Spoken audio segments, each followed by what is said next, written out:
Hello everyone. So in this video we are going to discuss about principles of labor welfare. So I will be covering total 9 principles of labor welfare. So let's get started. So first, what are the principles of labor welfare? हम principles of labor welfare क्या हैं, है ना? तो principles of labor welfare are the basic rules or guidelines that help in planning and delivering welfare facilities for workers in the right way. हमको in principle से समझ में आता है कि हम लोग जो भी वेलफेयर एक्टिविटीज़ कर रहे हैं अपने एम्प्लॉयज़ के लिए, उसका हमें प्रिंसिपल्स एक गाइडलाइन की तरह हमारे सामने आती है, एक रूल्स बताती है हमें बेसिक कि हमें किस तरह से वो फैसिलिटीज़ प्रोवाइड करनी चाहिए अपने वर्कर्स को. ठीक है. सो नाउ हमारे जो की प्रिंसिपल्स हैं हम वो पढ़ लेते हैं. So our first principle is principle of social responsibility. So here employers should take care of workers not just because of laws but because it's their moral and social duty. बिल्कुल सिर्फ law है इसीलिए employer को वो labour welfare की facility नहीं देनी चाहिए.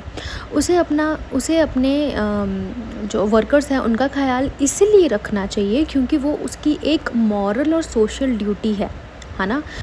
तो यहाँ अगर हम लोग एग्जाम्पल के रूप में देखें तो गिविंग हेल्थ इंश्योरेंस और education help to workers children. बिल्कुल अगर वर्कर आपके कंपनी में काम कर रहा है तो उसकी हेल्थ का ध्यान रखना भी आपकी एक रिस्पॉन्सिबिलिटी है ना.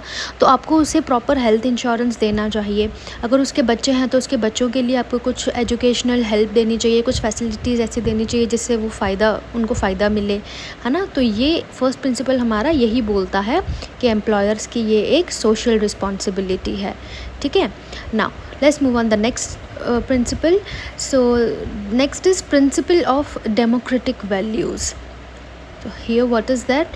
Workers should be treated with respect and equality. बिल्कुल वर्कर्स को हमें हमेशा एक रिस्पेक्ट से ट्रीट करना चाहिए और उन्हें भी अपने बराबर ही समझना चाहिए. Their opinion should be heard in decisions related to their welfare. बिल्कुल अगर वो कुछ डिमांड कर रहे हैं कि हमारे फ़ायदे के लिए अगर आप हमें ये चीज़ प्रोवाइड कर सकते हैं तो प्लीज़ करिए, तो हमें उन्हें सुनना चाहिए कि उनकी डिमांड्स क्या हैं, उनके ओपिनियंस क्या हैं, है ना. तो जो भी अगर हम लोग वेलफेयर डिसीजन ले रहे हैं अपने एम्प्लॉयज़ के लिए, अपने वर्कर्स के लिए, तो हमें हमेशा कोशिश करनी चाहिए कि हम वो वेलफेयर डिसीजंस अपने एम्प्लॉयज़ के साथ डिस्कस करें, उनकी सहमति लें एंड उनको प्रोवाइड करें. ठीक है. तो यहाँ पे अगर हम लोग एग्जांपल देखेंगे तो asking workers feedback before building अ कैंटीन और रिक्रिएशन रूम. बिल्कुल अगर हम कुछ कैंटीन हम लोग बना रहे हैं, है ना, अगर कुछ रिक्रिएशन रूम बन रहा है तो उसमें हम लोगों को अपने वर्कर्स का एक फ़ीडबैक लेना चाहिए कि वो किस तरह की कैंटीन की इच्छा रख रहे हैं, क्या एनवायरनमेंट चाहिए उनको, उनका रिक्रिएशन रूम कैसा होना चाहिए. तो एक प्रिंसिपल ये भी होता है. ठीक है. Now the next is principle of adequacy of wages. So यहाँ पे क्या है? Labour welfare should not be a substitute for fair wages. First workers must be paid properly.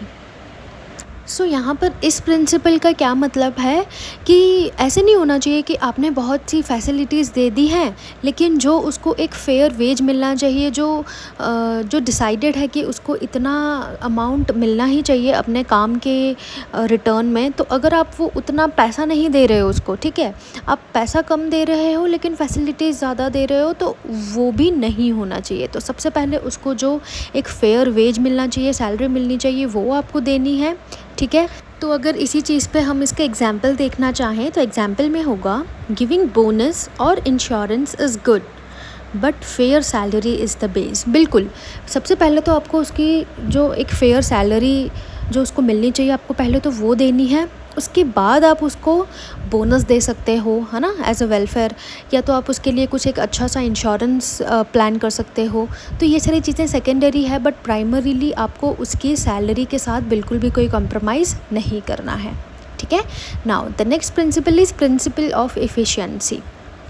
Welfare activities should help improve the efficiency and productivity of workers.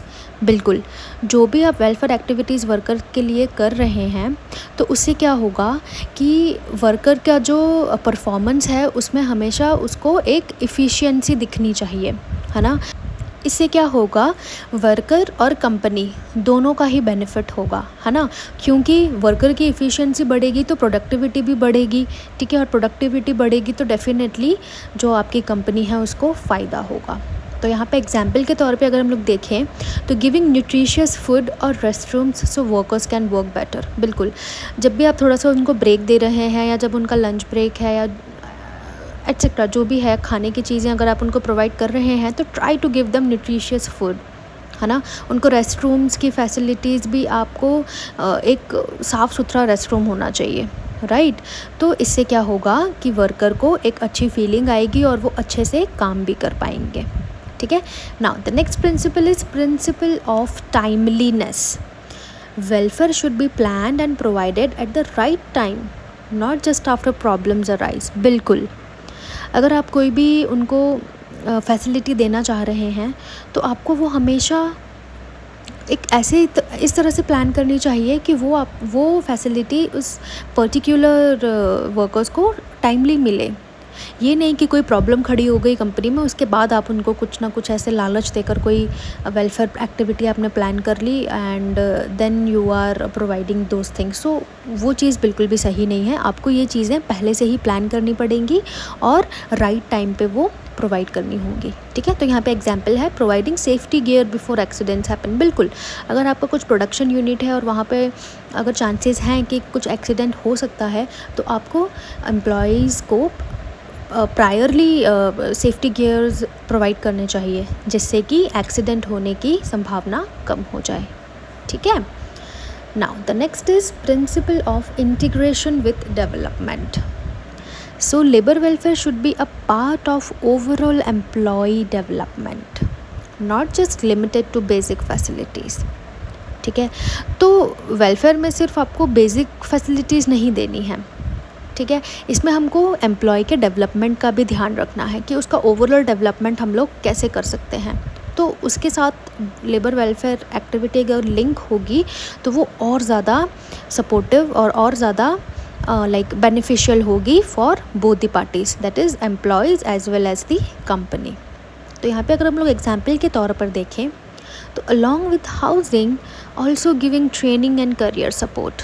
सही है ना, अगर company आपको housing facility दे रही है तो साथ में आपको अगर वो एक ट्रेनिंग भी प्रोवाइड कर रही है और करियर सपोर्ट, अगर आपको फ्यूचर में करियर में कुछ अपने लिए लाइक कुछ पढ़ाई वगैरह करनी है या जो भी XYZ anything that you want to learn और स्टडी, तो उसमें भी अगर आपकी कंपनी आपको सपोर्ट कर रही है तो वो एक एडिशनल बेनिफिट हो जाता है ना। तो इससे एम्प्लॉय का भी एक ओवरऑल डेवलपमेंट हो रहा होता है, right? So this is what we call as principle of integration with development. Now the next is principle of cooperative effort. So welfare should be a joint effort between management, workers, government and unions. बिल्कुल सही बात है ना, कि welfare हमेशा एक like joint effort है, ठीक है, जिसमें आपकी मैनेजमेंट भी इंक्लूडेड है, आपके वर्कर्स हैं, गवर्नमेंट है और यूनियन, ये सारे मिलकर एक कोऑपरेटिव एफर्ट बनाते हैं, एक जॉइंट एफर्ट बनता है जिससे आपको एक वेलफेयर फैसिलिटी मिलती है। तो ये हमेशा एक जॉइंट एफर्ट ही होना चाहिए, ठीक है। तो इसमें एग्जांपल्स हैं वर्कर रन वेलफेयर कमिटीज़ और हेल्थ कैंप्स ऑर्गेनाइज्ड जॉइंटली। बिल्कुल, है ना, अगर आपकी कंपनी में कोई हेल्थ कैंप है तो उससे ऑब्वियसली आपकी कंपनी को भी फ़ायदा हो रहा है, गवर्नमेंट को भी, यूनियन को भी एंड आपके वर्कर्स को भी, ठीक है। So this is a cooperative effort. Now the next principle is principle of human dignity. So welfare should protect and promote the dignity, respect and rights of every worker. बिल्कुल, तो welfare का main मकसद क्या होना चाहिए कि जो भी आपके वर्कर्स वहाँ पे आपके साथ काम कर रहे हैं उनकी एक रिस्पेक्ट हो, ठीक है, उनके जो भी राइट्स हैं उनको लाइक उनको प्रोटेक्ट करना भी आपका एक ड्यूटी है, ठीक है, उसकी रक्षा भी आपको ही करनी है ना, और एक डिग्निटी भी उनको फील होनी चाहिए, राइट। तो इस प्रिंसिपल में हम लोग मेनली ह्यूमन डिग्निटी की बात कर रहे हैं, है ना। तो यहाँ पे अगर हम लोग एग्जाम्पल देखेंगे तो इसमें है providing safe and respectful work place specially for women workers. बिल्कुल, अगर हम लोग एक लाइक सेफ़ और पॉजिटिव एनवायरनमेंट देते हैं वुमेन वर्कर्स को, तो उससे वुमेन को अपनी एक रिस्पेक्ट भी फ़ील होती है उस वर्क प्लेस में, और साथ ही साथ उसको वहाँ पर अपनी सेफ्टी भी फ़ील होती है, जो बहुत ही ज़्यादा एक इम्पॉर्टेंट क्राइटेरिया हो जाता है when women workers are also working in your company, right? So now the next principle is principle of self help and empowerment.